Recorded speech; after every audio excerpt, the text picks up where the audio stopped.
No kehapuhastusega peaksid tegelikult tegelema kõik. Välja arvatud siis last ootav ema.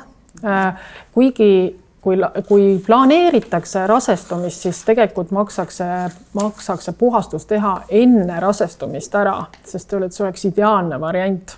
Aga kui juba ootab ema last, siis pigem mitte, sellepärast et kehapuhastuse käigus hakkavad toksiinid liikuma ja nad võivad sattuda lapse organismi. Ja ka imetavad emadel on soovita mitte tarvitada, sest et paraherb on näiteks kibe ja see rinnapiim võib muutuda kibedaks ja laps võib keelduda rinnapiimast, aga samamoodi võivad jääkained sattuda ka rinnapiima kaudu lapse organismi.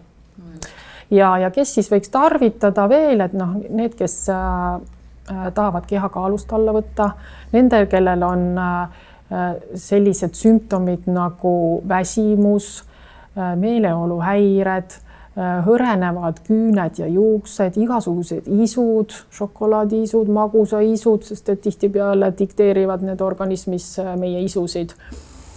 Samuti igasugused kihelused, sügelused, silmad võivad sügeleda, kõrvad sügelevad. See näitab, et keegi tegelane on seal organismis. Ehk et seened. No näiteks seened just nimelt. Ja gripitaolised sümptomid. Et arvan, et see on juba piisav hulk sümptomeid,